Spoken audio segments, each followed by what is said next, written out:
Hello Electroheads! So not long ago I made a video on the top 5 e-bikes on the market, but a lot of you in the comment section came back to me and said that those bikes were just too pricey.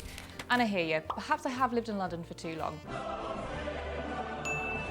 So today I'm upping my game and I'm bringing you 5 of the best affordable e-bikes that are on the market right now that cater to a range of wants and needs. I'll make sure to leave a link in the description below for each bike so that you can check it out for yourself. Before we start, don't forget to hit subscribe and turn on the notification bell so you can keep up to date with all of our latest videos. Just to prove to you that I can talk affordable, bike number 1 is coming in at a crazy low price.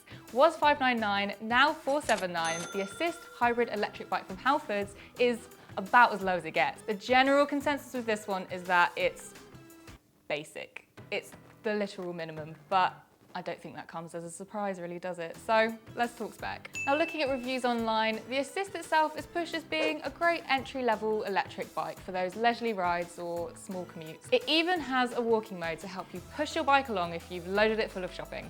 Clever. It's got external wiring because that is the cheapest way to build a bike, and also the 4.8 amp hour battery has a max range of about 20 miles, which is pretty diddy. Also, the battery itself actually sits above the rear wheel underneath the pannier, which is going to cause some balance issues in terms of weight distribution. So to combat that, they've actually fitted the hub motor onto the front wheel. The location of a hub motor is a whole different thing that I could go into, but lucky for you, I already have in this video.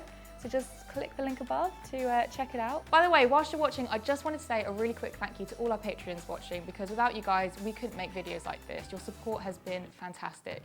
Now, if you guys at home, if you're not currently signed up as a patron, we would love you to join because you do get exclusive content and you can help us make videos like this. So check out the link below to find out more. Next up, I'm shining a light on Carrera. They're making some really good electric bikes for less than $1,000 at the moment. And this little baby, the Carrera Crossroad, comes in at $999, which I know it still sounds expensive, but sadly, it's just the fact that e-bikes are quite pricey, and this is cheap by e-bike standards. It's hyped for being a versatile ride for both leisure and commuting, which few could refuse for the price and performance. The battery is made by Suntour, so it's not your acclaimed Bosch or the like, but it's a decent unit, packing 310 watt-hours and is removable, which is a godsend if you need to store or lock up your bike. The range claim is up to 40 miles, and if that's not good enough, you can also upgrade the battery if you want to go further. But 40 miles is pretty good, right? The bike is fitted with a Suntour HESE motor, which is the most premium one that Suntour do. Inside it has a sophisticated torque sensor which measures your actual force on the pedal, rather than the more basic cadence sensors on the lower priced bikes that use a magnet on the crank. You see this technology on specialist bikes, so you're getting specialist tech for economy price. Being built with a budget in mind, Carrera have done a great job to limit the compromises you usually get on a cheaper bike. In total, it does weigh in at 19.5 kilograms, so it's a weighty number, but all in all, it's a thumbs up from me.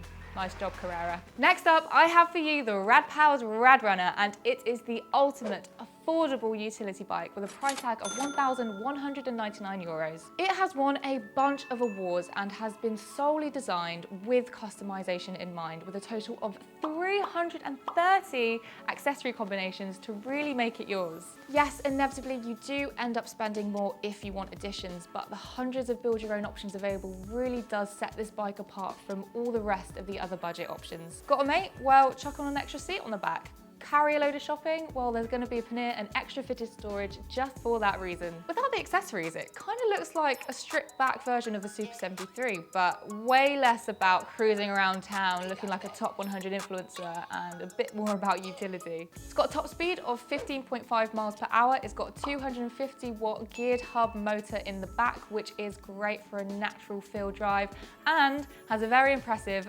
672 watt hour battery. Range estimates vary from 55 to 88 kilometers per charge. Now, downsides are it's heavy and it weighs in at 29.5 kilograms and it has no suspension. So you better be happy to lift and also have one of those bubble butts. Apparently it's all the rage these days. Next up, I have one of the best value electric folders out there. It's the B-Twin Tilt 500 and costs an incredibly impressive $899. It's got a sturdy aluminium frame, which apparently you can fold in as little as 15 seconds. The battery mode is pretty diddy. So in economy mode, it can take you up to 20 miles. In normal mode, it can take you up to 15 miles.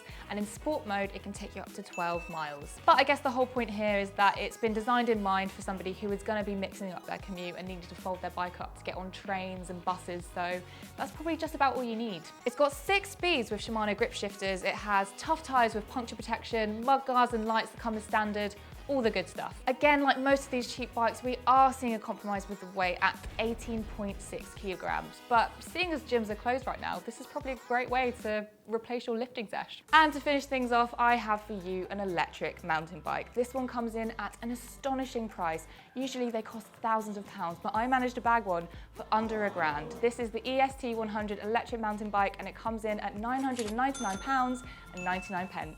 Now lean in. Legend has it that a team of mountain bike enthusiasts forged this little number at their B-Twin village in Lille, France. Oh, mais oui. French fancies aside, for this price, you are getting a pretty sweet deal. First off, you've got Samsung battery cells fitted to this bike, which is incredible. Hats off to Decathlon for fitting such high-end cells. And also the battery is 380 watt hours, which is excellent for this price. With that, you should be able to get through 2 hours and 15 minutes of riding at a sportier pace. Fitted in the rear wheel, you have a geared hub motor, so it's got better torque than a non-geared. It's also got 100 mil of travel, meaning that the suspension will be able to soak up roots, rocks, gravel with no problem at all. So this is great for trail riding. I'm going to stop myself there because I could get really deep into the spec with a whole video's worth of information, but overall, if you want a decent budget mountain bike, this is a great option and it's gotten loads of positive reviews. And there you have it, my top 5 affordable e-bikes. Now it's your turn to talk. Please do comment below and let me know if any of the models I listed today perked up your ears. I'd also love to hear from anybody at home who is watching who already has an affordable e-bike who's thinking, why didn't she mention mine? Drop a comment and let me know which you have. Thank you so much for watching. Don't forget, like and subscribe, and consider joining us on Patreon for exclusive content. Bye.